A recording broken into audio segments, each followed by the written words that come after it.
Bismillahirrahmanirrahim.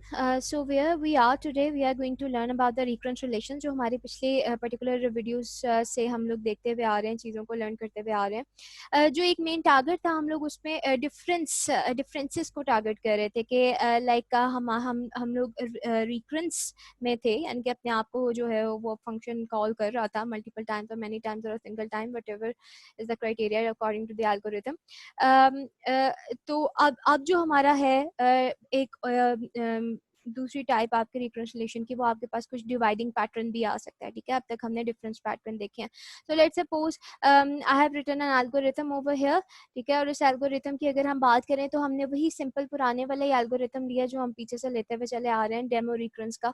और let's suppose it has some kind of some number of input, we don't know, so right now we are taking it as an N.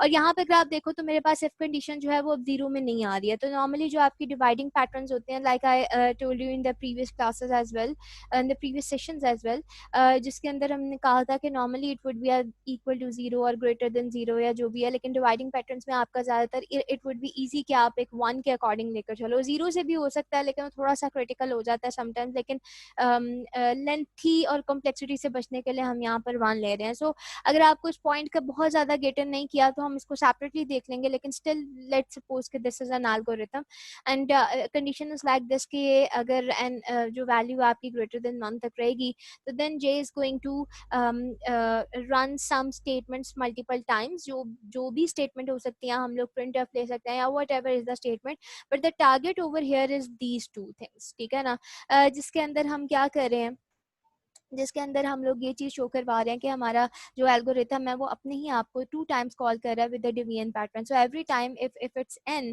so every time this n is going to be half over here, this n is going to be half over here and it is going to call itself. okay, so यहाँ पर मेरे पास let's suppose like previous terms हम लोग अपना अगर journal complexity find out करें तो that would be considered as t of n.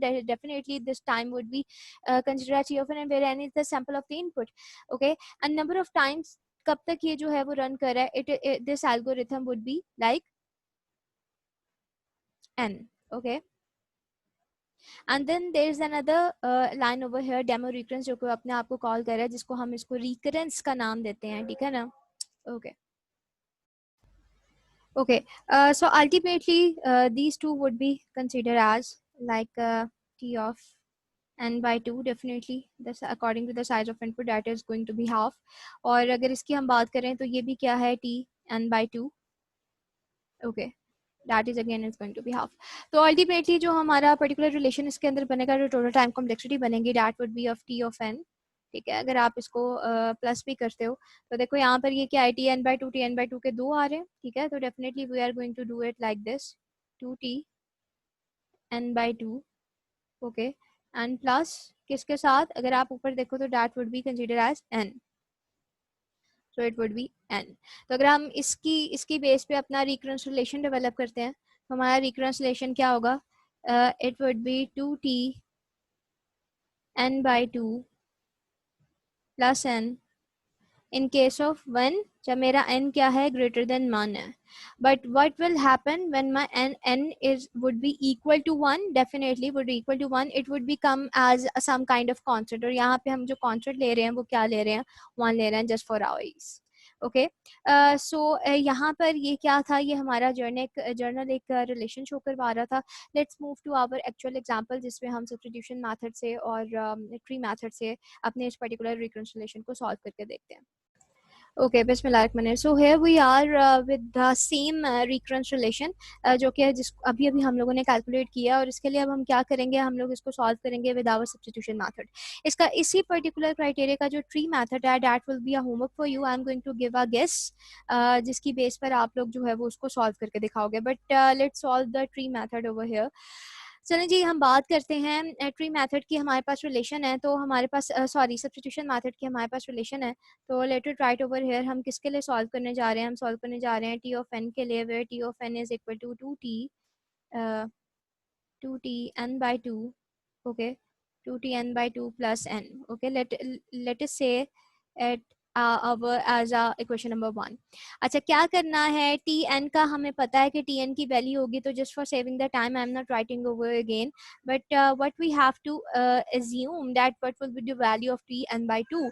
तो इफ टी एन जो है वो 2 टी एन बाई 2 के इक्वल है, तो डेफिनेटली टी एन बाई 2 जो है वो किसके इक्वल होगा, 2 टी एन ओवर 2 का square. Okay, and that would be plus n by 2. Definitely if tn is equivalent to plus n, then that would be equivalent to n by 2. Okay, so what we are going to do now, इसको हम क्या करेंगे, we have to put it over here, ठीक है, we have to put this term over here. So ultimately इसकी अगर हम बात करें तो it would be like 2, हमारा ऐसे ही आ जाएगा, we are going to substitute this particular thing over here, 2t n over 2 का square and plus n by 2, that would be the part of our equation, plus n is going to be as it is. इसको हम simplified form में लिखें तो इसको हम 2 2 4 भी लिख सकते हैं, लेकिन अगर आपको याद हो तो मैंने आपको बताया था what we have to do, हम लोगों को एक ऐसी फॉर्म में लिखना है कि हमारे लिए बाद में ईज रहे, एक पैटर्न जनरेट हो सके जिसको हम खुद से सिंप्लीफाई कर सकें, ठीक है। तो that would be considered as n over 2 2 का स्क्वायर प्लस n। आपको 2-3 एग्जाम्पल 2-3 तरह के क्राइटेरिया से गुजारने का मकसद सिर्फ इतना है कि आप लोगों को पता लग जाए कि okay it's not that particular tough. हाँ, पहली 2-3 दफ़ा आपको मुश्किल लगता है, लेकिन उसके बाद जब आप एग्जाम्पल्स को हाथ से गुजारते रहते हो तो that would be so simple for you guys, ठीक है। So equation number 2 would be consider as like this, T of N 2 T N. अब now what we have to do, हमें किसके लिए पैटर्न ढूंढना है, हमें ढूंढना है टी एन ओवर 2 स्क्वायर के लिए, ठीक है। इसके लिए अगर हम ढूंढेंगे तो व्हाट वी अब आपको डायरेक्टली अब आप खुद इमेजिन कर सकते हो कि now it will become as 2 की cube according to the previous pattern जो हमने अपने किए हैं, and that would become as n over 2 का square. So now we are going to put it over here, और अगेन पुटिंग जब हम करेंगे तो इट्स अ 2 स्क्वायर, और इसके अंदर जो है वो हम अपनी वैल्यू को पुट करेंगे, और क्या है हमारी वैल्यू, हमारी वैल्यू है 2t n over 2 का cube plus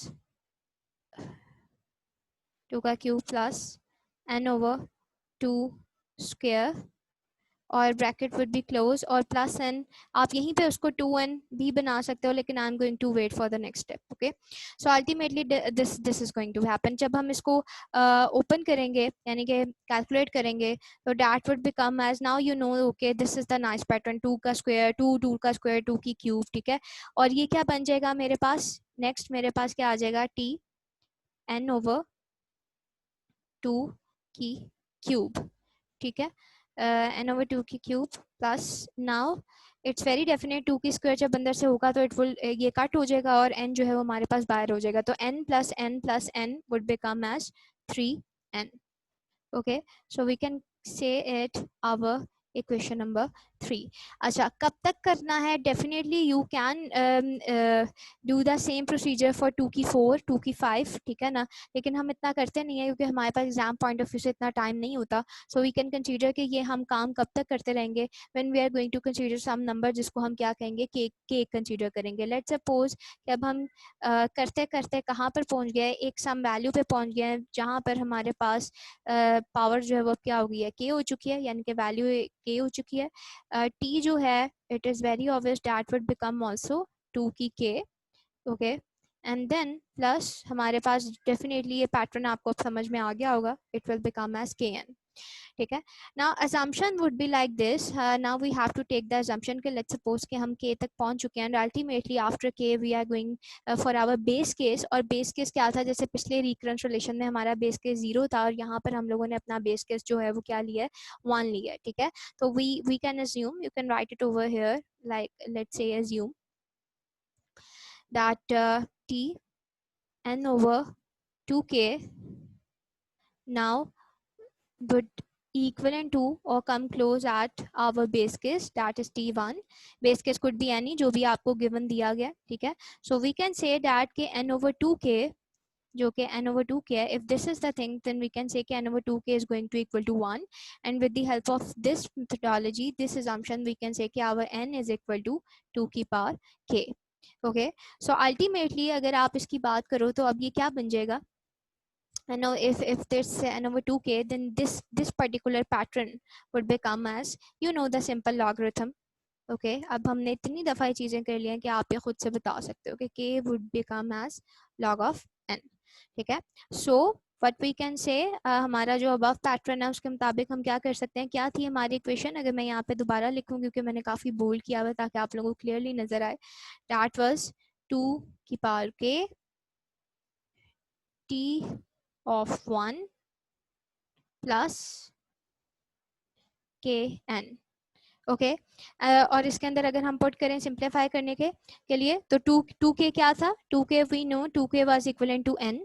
T of one क्या था, आपको रिकरेंस रिलेशन से याद होगा कि हमने कहा था कि when n is equal to one तो वो किस कांस्टेंट के इक्वल होगा, that would be equivalent to one. So I am going to multiply it with n. Plus k की वैल्यू क्या है, k could be generally written as like this, ये वाली वैल्यू. ठीक है, तो that would become as log of n and this n would be written as it is, क्योंकि आप इसको दोबारा से तो 2k नहीं लिखोगे ना, क्योंकि आप जब n में कन्वर्ट कर रहे हो तो ये तो ऑलरेडी n कन्वर्टेड है. तो it is very obvious कि I can write it over here, तो just to make the simple form, तो that would become as finally theta of n log n. So this would be the time complexity of our substitution method.